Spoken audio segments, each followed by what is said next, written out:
Meron sa atin ditong idinayong XRM125. Bali, ito bagong palit nila yung black. Pero napakausok pa rin at may langis na lumalabas sa tambutso. At sabi ng may-ari, hindi rin daw nagpalit ng valve seal. Dapat pag nagpalit ng bagong black, automatic, check mo na rin tong valve seal, palitan mo na. Tapos sama mo na rin linisin yung carburetor para kondisyon talaga. Ito yung tambutso niya. Malangis. Isang buwan na mahigit tong motor na to, pero malangis pa rin. Yan o. Dapat linggo lang mawala na yung usok. Pag tama yung pagkakabit ng black, tapos nagpalit ng valve seal, isang linggo lang dapat wala na yung usok. Dapat tuyo na yan. Ngayon, babaktasin natin tong head sa black para malinis natin ulit at ma-check. Ito, nabaklas na natin yung black. Bagong-bago naman siya.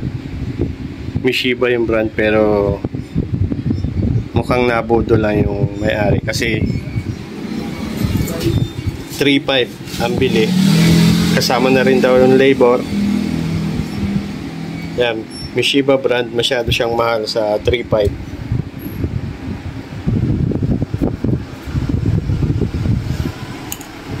Tapos ito na yung head. Yan, punong-puno ng langis dahil hindi nagpalit na valve seal.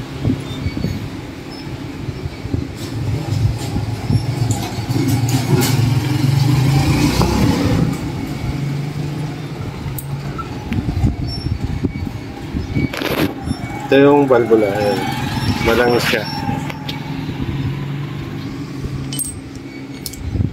Tapos yung decompression niya, wala na yung stopper, ano na lang siya. Siguro natanggal na yung ano nito, yung spring. Wala nang stopper kasi ano na lang siya, balik-balik na. Bali, gagawin natin yan, linisan na ulit natin. Tapos ito linis din, maghahasa tayo ng valvula at magpapalit tayo ng valve seal para ma-testing na natin mamaya pag umandar kung uusok pa ba. Yan.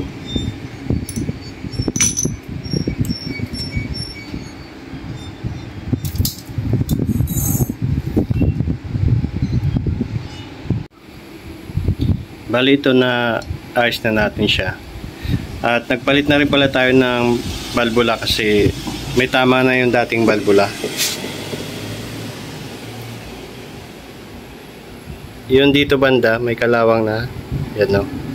May tama na siya. Dito dumadaan yung valve seal.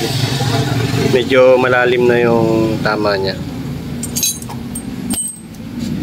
Tapos ito, yan, nalinis ko na rin. At ikakapit na lang natin ito.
Ito na, bali tuyo na yung tambutso.